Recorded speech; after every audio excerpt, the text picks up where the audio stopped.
Welcome back to the show, everyone. Dana. What? Wait, what? That's my segue. I'm trying to be impulsive.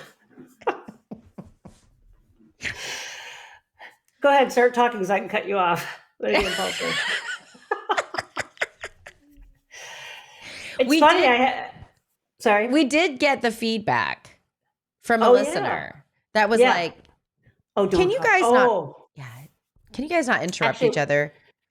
Yeah, I wasn't actually basing it on that. I actually got a question on TikTok this week about how can I, this is the person asking the question, how can I not like say too much at work? And I think what they were asking was like when I'm giving an explanation of something, giving too many of the details, and or how do I know when to not like throw something in or interrupt the conversation or like have to say something or interrupt people. I think all of these things can be judged as impulsivity. I got this a lot growing up, behaviorally told that I was impulsive. The thing for me, it didn't feel like impulsivity to me because I had already in my mind worked through a bunch of stuff and then the behavior came out, right? Like, and that's sort of my MO. I'll think things through to the nth degree. And then by the time I do them, they're fully formed, but everybody around me is like, where the hell did this come from? Well, I've been thinking about this thing for the last 3 months and, or blah, blah. That said, as a little kid, I think excitement was hard to contain. I can remember my mom buying my dad a watch for his birthday one year, and I knew that he got a watch. And my mom was working with me specifically to, now don't tell your dad, you don't want to spoil the surprise. And I was like, okay, I don't want to tell him. And then he was actually opening it. And unbeknownst to me, as he was opening it, he decided to stop. But I thought he had already gotten the wrapping paper off the box that clearly said like Timex or whatever it said. And we all started out with like when he started unwrapping it saying, it's a, and then everybody got quiet. And then of course I said, a watch, right? Because I didn't know he was going to stop unwrapping. And I have that memory because everybody was like, Dana. And I was like, what the hell? That just seemed unfair to me. But it was such a visual memory of me, of my timing not lining up with everybody else's clearly, right? And having to sort of sit back and that kind of thing. And I think that there was some zeal and excitement for, I still can sometimes struggle with the timing of things. I've gotten better, like when you and I were sort of being playful at the beginning of the episode and you were starting to talk, we both started talking. I said, sorry, go ahead. I've got to work at that, right? That is not a natural thing. I was talking to my sister on the phone the other day, and we all know, like, when you don't have that visual, we were cutting each other off constantly, but then we'd try to correct it, be like, no, and then there'd be this long silence because both waiting for the other to talk. And then we both start talking at the same time again. But I don't know if that's so much impulsivity as it is just kind of, that's that reciprocity thing. But the impulsivity thing, I think, especially for my ADHD clients, they get this judgment all the time, right? And I think what it is really is more excitement about something. You don't get impulsive and want to throw something out there about something you don't care about, or that's something that is bad, right? You try to, it's more about excitement about stuff. I can have a conversation with another neurodivergent person about something that we care about, and we can both go back and forth like that and sort of talk over each other, but we can hype each other into frenzy and it's fun, right? But when I'm at work, for example, and we're having a discussion and I want to throw something in there, it can feel like if I don't throw this idea in here now, I'm going to lose the opportunity. And so for part of it, that can feel a little impulsive, but it's not quite impulsive. I'm not just like, for the heck of it. It's more like I'm going to lose my train of thought, or the moment's going to be gone. And now I've realized sometimes the moment passes and I don't get to throw my thing in there, and it's okay. But that's all been like voices I've had to say in my head around, if you don't get to say that thing, it's okay. It reminds me of Sheldon on The Big Bang, where he has to do the penny Penny. I mean, that is sort of an OCD thing for him, but it also has like this wrapping for him, I think, that feels good and that he has to have. And I like the fact that his friends all let him do it because they're like, it's just the thing he has to do, right? Yeah. It's not. Maybe it started impulsively, but that sort of becomes ingrained. Impulsivity, I can see a little bit. For me, it gets weird look sometimes is when I'm just being silly, which sort of sucks because as an adult, I should be able to be silly sometimes, you know? Sometimes I think my silliness can just be a little bit overwhelming to my wife, especially if she's in the kitchen at her workstation trying to work and I come blaring into the room singing some song or something. And she'll be like, give me that. And then it just brings up all this childhood stuff of when people would stare at me like, what the hell is wrong with you? So her and I had to have conversations about this. She's like, no, I love that part of you. It's just now is not the right time. I'm trying to work or send an email or something. But I'm really wondering how many of our viewers have trauma around this idea of being labeled as impulsive in a bad way, right? Especially folks that are ADHD, I think, get it a lot more. It's hard to hold things back. It's hard to not jump in, right? Yeah, I just pulled up the definition of impulsive. Okay, so there's impulsivity is a tendency to act without thinking. For example, you might blurt something out, buy something on a whim, or run across the street without looking. Impulsivity isn't the same thing as rudeness or lack of self-discipline. It's a behavior pattern that starts in the brain. Interestingly, this article, I don't know how I don't know. This is Medvedi. I don't know. I don't know how good this source is. But they also break down 4 types of impulsivity. Motor impulsivity. Unexpected acts or outbursts. Emotional impulsivity. Let me pull this. Let me open this up just a little bit more. I guess this is an article on ADHD. I could see the physical impulsivity, I think, as a kid, because I was much more active on a physical level all the time than either of my sisters were. And so I was an outlier in my own family in terms of just wanting to move and do things and be outside all the time playing with friends and stuff. Okay, so 4 main types of impulsivity. Motor impulsivity. This kind is connected to an individual's unexpected acts or outbursts. People with this type are restless and need help sitting still or frequently perform behaviors that are likely to draw attention. Wow. I would say this is probably the one that little kiddos get a lot. Especially they'll be like, oh my God, they're so ADHD. Like, because they can't sit still, you know, like that's the one that I probably, that's the one that we probably. Wording you use there, like they're not conforming, they're not sitting still, they're being overly themselves. Yep. Emotional impulsivity. Individuals do this when they base a choice on their feelings. This kind of impulsivity increases one's tendency to be impatient, irritable, or easily angered. Emotional dysregulation, one of the symptoms of ADHD, should be addressed. This, again, I'm reading, quote, I'm verbatim. I could see that being more of a problem for younger kids because you are making decisions and moving through the world through your emotions. You learn to think them through as you age. I mean, so that makes sense, right? The wording's still pathologizing, but it makes sense. Yeah. Sensory impulsivity. Individuals struggle to digest information when dealing with this type of impulsivity. They need help sifting through unimportant information and need to be more focused.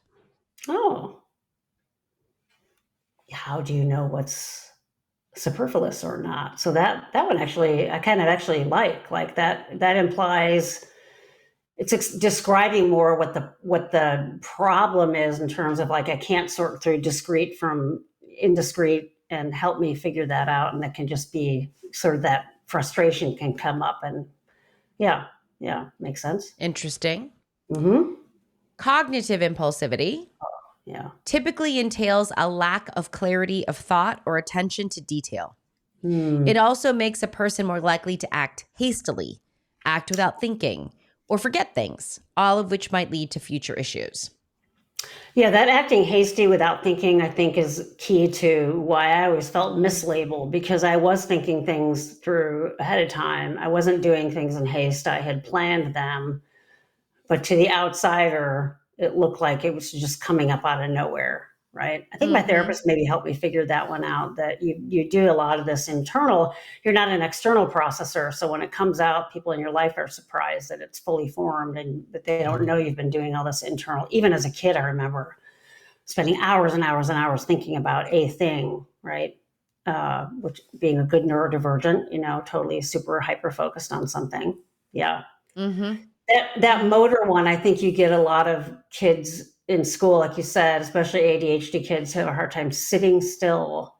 Is it really impulsivity, or is it that brain's body need to move, right? I mean, we know that there's more of a press towards movement, but we label it hyperactivity. It's just a need to move to process. You have to get that energy out, or it gets in the way, right? I mean, I think that's pointing to the sensory system. And I think the sensory Hmm. system is definitely something that we overlook. It's something that Yeah. I don't see your run-of-the-mill psychologist thinking about at all. Uh-huh. And that, we've got 8 senses. Like Yeah. Yeah.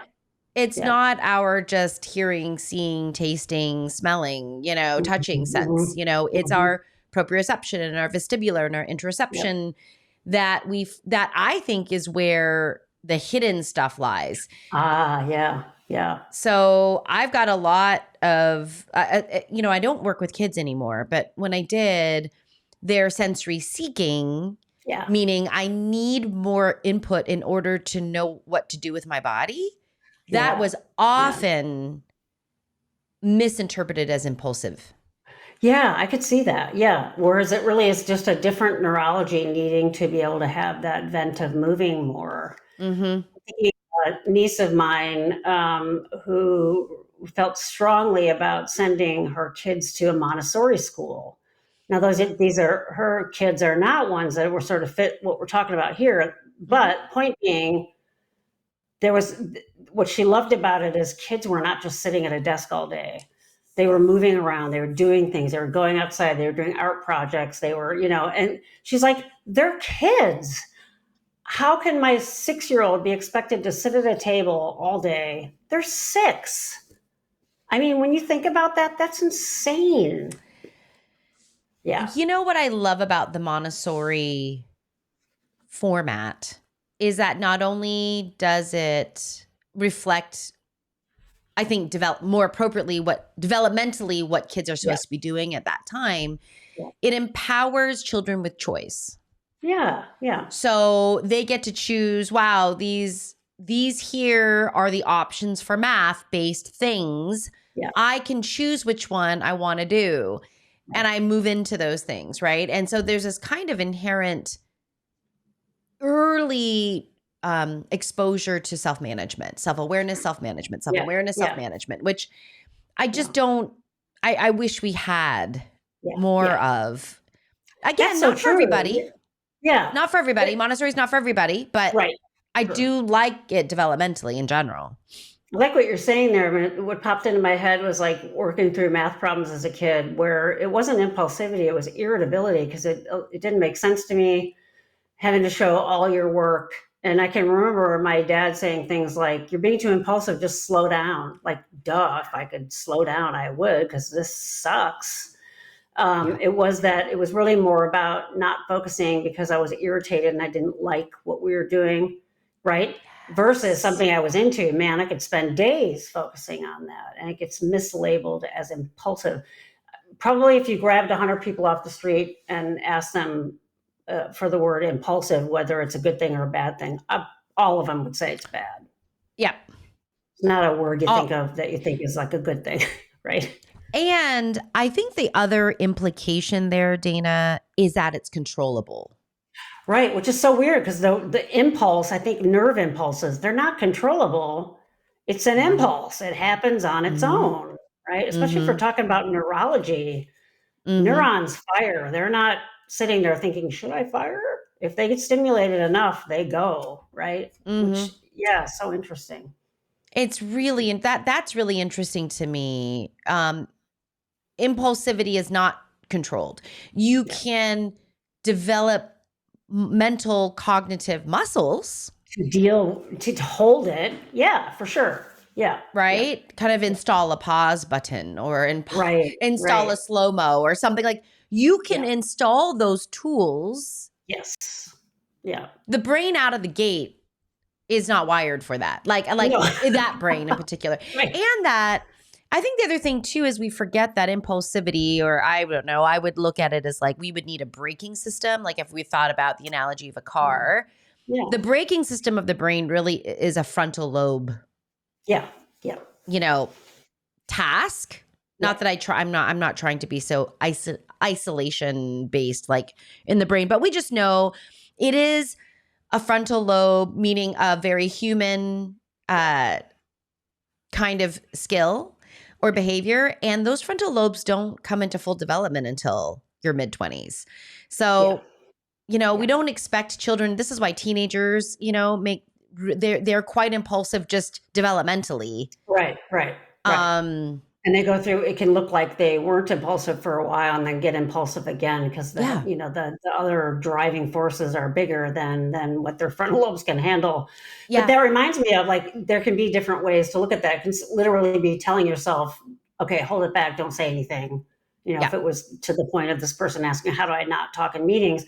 It can also be for me, like if I have a point I wanted to say and the conversation goes on, there's almost like a little mini grieving thing, like, okay, I'm not going to get to say that, but that's okay. But it's I kind of know. like, aw. And that is sort of like that same thing. It's like, I can let it go. I don't have to say it.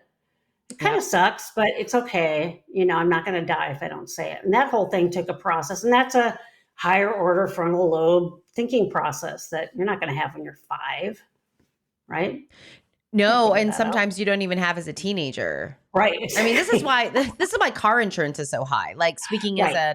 as a parent who's, insuring a 16-year-old Oh my God. driver, Yeah. Yeah. it's kind of We used off to the take my charts. mom's big old Cadillac out into the countryside, and to tell you how old I am, there was a show called Dukes of Hazzard Oh, where the love car Dukes would of go really Hazzard. fast and it would hit a hill and it would take. So we used to find this place near us, like an hour away, and we'd drive my mom's car up and down these country roads, and we'd try to make the road leave the pavement. And now I think, what in the hell were we doing? I don't think it was impulsive. It was planned. It's like, oh, let's go to Long Grove and take your mom's car. But it was sort of like we didn't know all the other information behind it. Like, that wasn't the viewpoint at that point in your life. You haven't heard about enough people dying doing those sort of things, right? So there's developmental milestones too, impulsivity or not. But when I see people like on a motorcycle in heavy traffic where they're just weaving in and out, that's almost like maybe they do that every day, but that's impulsive behavior. I'm going to go 200 miles an hour on a motorbike because I can. Yeah, maybe not a good idea. And then again, maybe they planned it. You don't know. The impulsive marker has to be, it shouldn't be something that's labeled by the external person. It should be something that's explored and say, did you have thought behind this? Didn't you? Right? I read an article recently that in teenagers, when they say, I don't know, they actually don't know for a while. It isn't like the little kid with the cookie in their hand, like, well, how did that cookie get in your hand? Well, I don't know. Clearly they put it there. I don't, but with teenagers, there's this temporary, massive rewiring that takes place, and they may not know. They may be so overwhelmed by their emotion that they really don't know. And then it's our job, to your point, to help them put a frame on it, to Yeah. relearn that higher order framing, right?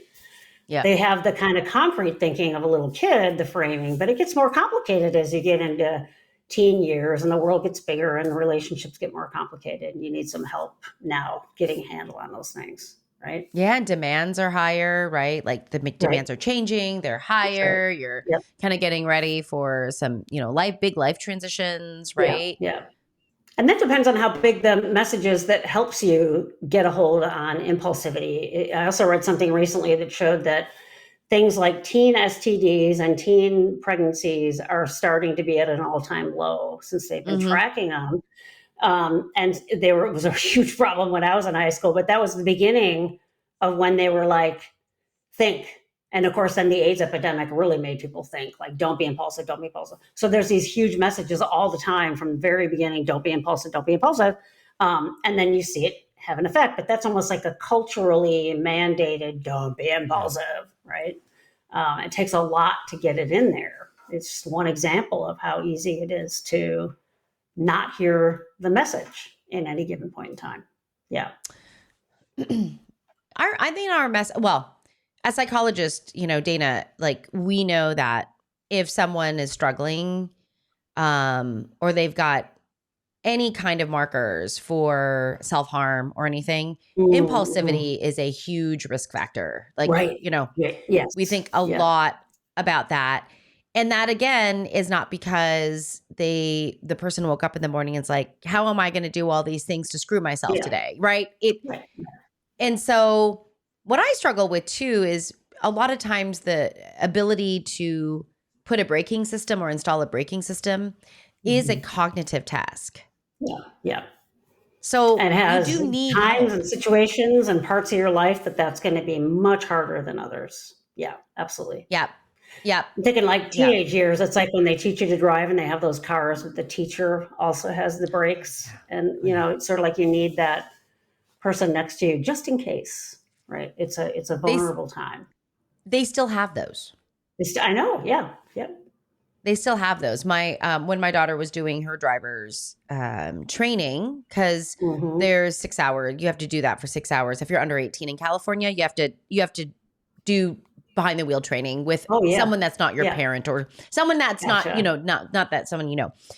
And they do still have the brake pedal and like a little, It's like, I could not Probably a lot imagine. of parents wish they could buy a car like that, but then they'd never learn how to do it, right? I mean, it's one of the scariest things of all time is all I'm going to say. It's one of the scariest things of all time is to sit it also in just the sort of passenger describes seat. adolescence in a nutshell. You're like behind the wheel and you can't hit the brakes and someone else is in charge. It can feel that way at times. Yeah. I do press on an imaginary brake when I'm in the passenger seat. My wife will do that. She'll like grab and there's nothing problematic. And now we just say, she says, it's not you, it's just me. And now I can sort of be like, it's just her. But yeah. So let us know about impulsivity. Have you been kind of unfairly labeled? Does it feel like it's been stigmatizing or pathologizing for you? And what have you done to overcome that?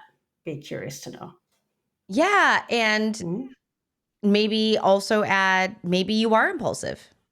Like maybe you notice that there are things, and what do you do to manage your impulsivity in certain moments? Yeah. Because all I'm going to say is, I was just sharing with Dana before we hit the record button that I might be a surprise to the audience, can also be impulsive. And so sometimes there are just things I say and I'm like, foot, mouth, Gwen. Yeah. I think for me, the one thing that I would still say that I could say is impulsive is food related. Like if there's cake or cupcakes or brownies or chocolate chip cookies, all rational thought goes out the window. Yeah. I can talk myself into, it's okay to have that fourth piece of cake. You can deal with it later. That's kind of an impulsive thing. Yeah. Now I really want a cookie. I know. I made pumpkin bread for my family. That's awesome. Yeah, that sounds really good right now. Yeah. But it's available. That's the problem. Too bad you're like 3 states away. Yeah. Oh, I should totally send some to you. Okay. Yeah. I can't have cookies in the house all the time because so there you go. I do have some impulsivity. It's baked goods are my Achilles heel. Yeah. Ooh, Dana, now I know why you and I get along. Okay. There you go. Oh, you can also type below what your Achilles heel is as well. Yeah. Perfect. Yeah. My wife says chips. She's the saltaholic, and I'm the Oh, I mean, sweetaholic. I can do it all. Like the chips and the Mm-hmm. cookie. I can't. Oh my It's so God. hard to have Yeah. those in the house. Yeah. Yeah. Yeah. Okay. All right. Well, everybody, have a great day and be good to you. And we will catch you in the next episode. Bye. Hi, everybody.